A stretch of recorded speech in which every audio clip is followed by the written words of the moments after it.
సంరక్షించుకుంటామని, మన మాతృభూమి జీవ వైవిధ్యాన్ని కాపాడుకుంటానని నేను దృఢంగా ప్రతిజ్ఞ చేస్తున్నాను.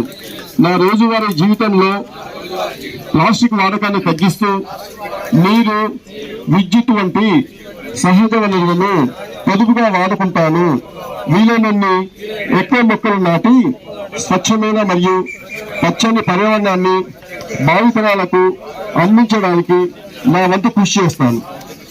పర్యావరణ దినోత్సవం సందర్భంగా మొక్కలు నాటాలి అని అసోసియేషన్ వాళ్ళు డిసైడ్ చేయటం చాలా మంచి విషయము.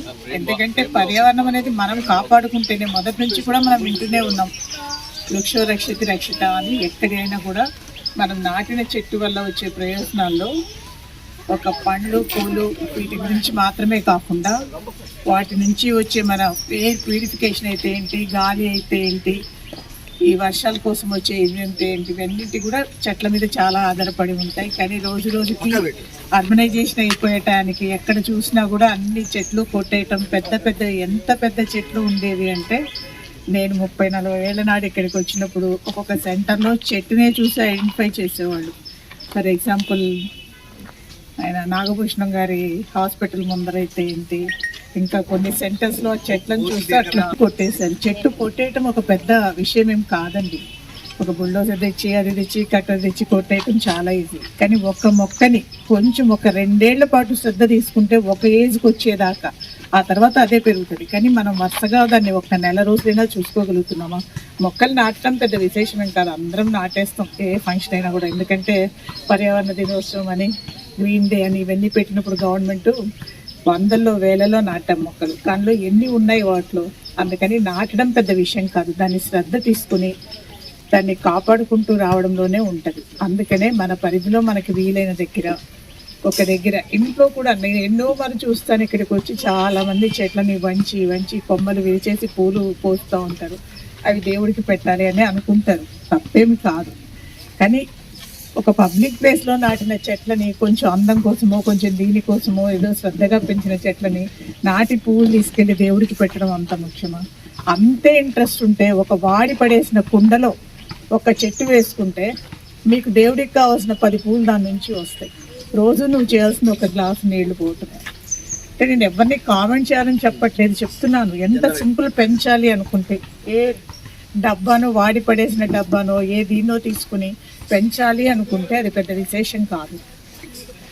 అట్లాగే నీట్గా పెట్టుకోవడము అనేది, మనం గార్డెన్లో ఇప్పుడు మనకందరికీ ఒక ముసలాయన ఉంటారు, మనకందరికీ తెలుసు. ఆయన ఒక రౌండ్ అవ్వాలి అంటే 1 వారం పడుతుంది. ఆ లోపల ఈరోజు ఈ పక్క చెత్త అంతా మళ్ళీ అక్కడికి చేరిపోతుంది తప్పితే ఆ చెత్త ఎక్కడ ఒక దగ్గర వేయటానికి అంటూ లేదు. దానికి తోడు ఒక మీటింగ్ జరిగిందంటే ఎక్కడ చూసినా బాటిల్స్, ఎక్కడ చూసినా తిని పడేసిన ప్లేట్లు, ఎక్కడ చూసినా కూడా ఫుడ్ మెటీరియల్ ప్యాకేజ్ ప్లేట్లు ఇవే ఉంటున్నాయి.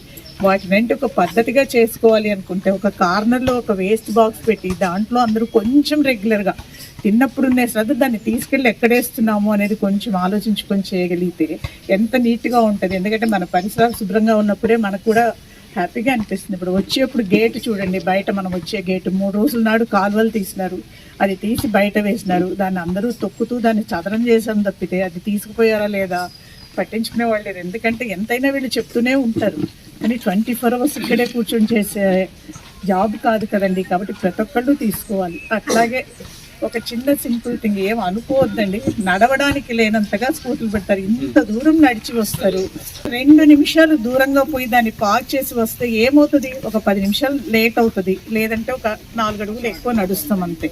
అక్కడే పెట్టేసి బయటకు ఎట్లా పోవాలి అనేది మనం పెద్ద పద్మవ్యూహంలోంచి బయటికి పోతున్న లెవెల్లో పోవాల్సి వస్తుంది కొంచెంసేపు. అది ఎందుకు అనుకోరు? జస్ట్ ఒక 2 అడుగులో 3 అడుగులో వదిలేసి అటు ఇటు పెట్టుకోవచ్చు. నేనేం మొత్తం వదిలేయండి గేట్ అని చెప్పట్లా. ఇట్లా సింపుల్ థింగ్స్ మనం శ్రద్ధ తీసుకుంటూ పోతే ఏదైనా బాగు చేయడం పెద్ద విశేషం కాదండి. నలుగురికి చెప్పే ముందర మనం ఏం చేస్తున్నాము, మనం ఎంత బాధ్యతగా ఉన్నాము అని చూస్తే, ఎందుకంటే మనల్ని చూస్తేనే ఇంకొకరు, మమ్మల్ని చూస్తేనే ఇంకొకరు చేస్తారు. మనం అక్కడ పెడుతూ ఉండి ఇంకొకరు పెడుతుంది అనుకో, బాబు కొంచెం పక్కకి పెట్టండి అని చెప్తే వచ్చిన నష్టం ఏం లేదు. ఎందుకంటే ఎవరు చెప్పకుండా ఎవరికి తెలుస్తుంది? ఇప్పుడు పిల్లలు వస్తారు, వస్తున్నారు, తిరుగుతున్నారు, వాళ్ళని స్కూటర్ వాళ్ళు నేర్చుకోవడానికి అది వచ్చినప్పుడు మనం చెప్తున్నాం 9 దాకా నడవద్దు, తిరగద్దు. ఇప్పుడు చాలామంది పిల్లలు ఎవరు రావట్లేదు 9కి 10కి లోపల. అది చెప్తూ ఉంటేనే తెలుస్తుంది. ఎందుకంటే మన పేరెంట్స్ మనకు చెప్తేనే మనం కొన్ని నేర్చుకున్నాం. మనం మన పిల్లలకే కాదు, ఏ పిల్లలకైనా చెప్పడంలోనే ఉంటుంది. అట్లాగే చెట్ల వల్ల ప్రయోజనాలు ప్రతి క్లాస్లో 3వ తరగతి నుంచి 4వ తరగతి నుంచి చెప్తున్నారు. కానీ వాళ్ళకి ప్రాక్టికల్గా చూపించడం అనేది, ఇక్కడికి వస్తే ఇట్లా ఉంటుంది అని చెప్పడం చాలా ఇది విషయం అండి. అందుకని నేను చెప్పినట్లు ఒక్కొక్కరు ఒక్క చెట్టుని టేక్ కేర్ చేయండి. ఎక్కడైనా సరే ఒక్క చెట్టుని, ఆ చెట్టు పెరుగుతోందా లేదా, దాన్ని ఎవరైనా పోస్తున్నారా లేదా, మనమే పోయొచ్చు నీళ్ళు, లేదా మనం ఒకరిని అరేంజ్ చేసుకుని నీళ్లు పడుతున్నాయా లేదా చూసి, అది ఒక 1 year 2 years అయిపోతే చాలండి. తర్వాత దాన్ని మనం ఏం చేయక్కర్లేదు. అదే మనల్ని జాగ్రత్తగా చూసుకుంటుంది చెట్టు. అందుకని ఈ సందర్భంగా నేను చెప్పేది ఏంటంటే, ప్రతి ఒక్కళ్ళు ఉన్న వాటిని పాడు చేయడం కాకుండా కొత్త వాటిని డెవలప్ చేసి కొంచెం మన వంతు సహకారం అన్నమాట పర్యావరణాన్ని రక్షించడంలో అది చేయడం. ఒక neat disposal of waste material, neat maintenance of the premises, చక్కగా చెట్లు పెరుగుతున్నాయా లేదా, వాటిని పాడు చేయకుండా ఉంటున్నారా లేదా అనేది చేయగలిగితే ఎంతో కొంత మనం చేసిన వాళ్ళం అవుతాము. థ్యాంక్ యూ నాకు ఈ ఆపర్చునిటీ. మనం ఏం చేయాలి ఏంటనేది కూడా పెట్టారు. అది ఇదంతా కూడా సైకిల్, అసలు ఎకలాజికల్ బ్యాలెన్స్ అంతా కూడా డిస్టర్బ్ అవుతుంది.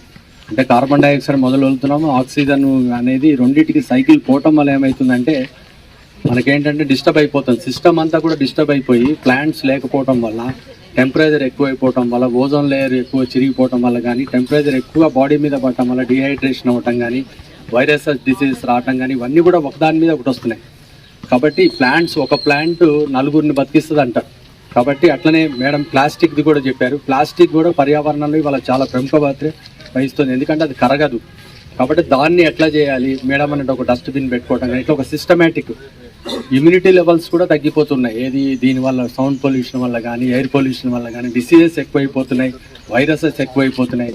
కాబట్టి మన ఇమ్యూనిటీ లెవెల్స్ తగ్గిపోతున్నాయి. ఇప్పుడు చూస్తున్నారు క్యాన్సర్ వస్తుంది, డయాబెటిక్స్, రకరకాల డిసీజెస్ కూడా వస్తున్నాయి.